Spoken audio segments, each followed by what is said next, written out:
GrimGrimoire is a real-time strategy game developed by Vanillaware and published by Nippon Ichi Software in Japan and North America, and Koei in Europe. It was released in 2007 on the PlayStation 2. The creation of the game was born from the Vanillaware staff wanting to create their own version of StarCraft, although it was needed to be much less intense than that game. In this game, you follow Lilith Blan, a young magician who was recently admitted to the magical school, the Tower of the Silver Star. She goes about her day learning from each of the teachers and meeting some of the students of the school, all of whom share her naming scheme by being named after some sort of alcohol. I'll go through them now.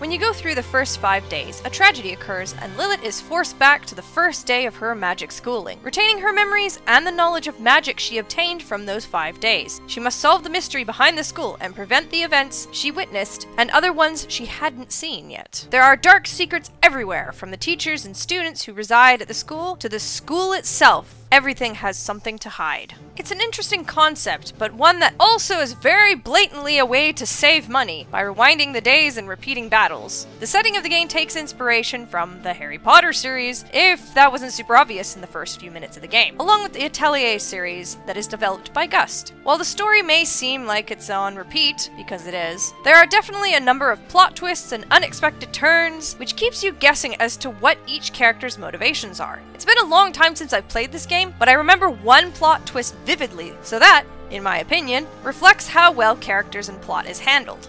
The gameplay, as you may have guessed, has a core RTS-style battle system due to it being based off StarCraft. You have a cursor that can select troops, guide troops, summon beings, hatch dragon eggs. You can do a bunch of things. The units are known as familiars, and are created by placing summoning circles called runes on the map. Mana is spent to create these runes and upgrade them to summon better things. In order to get this mana, you need to summon elves to collect mana from crystals. Once you've collected enough, you can summon units to explore the map as it is shrouded in a fog of war. There are 4 different types of magic schools in the game: glamour, necromancy, sorcery, and alchemy. They all work on a rock, paper, scissors kind of system, with glamour being strong against necromancy, but weak against alchemy, necromancy being strong against sorcery, weak against glamour, sorcery is strong against alchemy, but weak against necromancy, and finally, alchemy is strong against glamour and weak to sorcery. Upon beating the map, you are given bits of the story that are played out with beautiful character portraits done by George Kamitami. If you don't know his work, just think of Odin's Sphere, Muramasa the Demon Blade,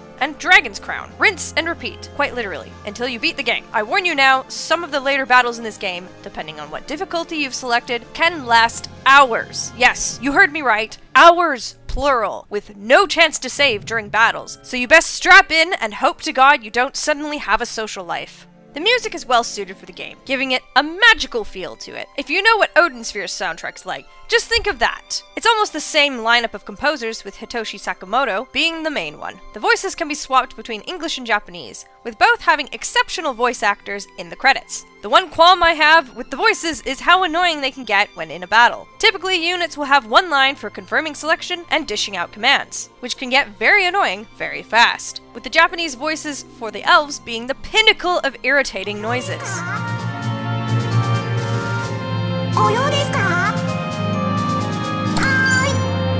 I would recommend this game for anyone with a good chunk of time to spare over the course of a few days. It has a lovely charm that comes with all Vanillaware games, and has an interesting story to go along with it. As for the battle, for the more hardcore RTS fans, this is a very watered-down game, and would probably not scratch that itch for a fast-paced, real-time game. For beginners, such as myself, it's a good introduction with some higher levels of strategy later on. If you plan to play this game, do not feel bad if you have to knock the difficulty down. Sure, it makes the battles easier, but it also makes them a hell of a lot shorter, so if you're wanting story over gameplay, I highly recommend that. Enjoy!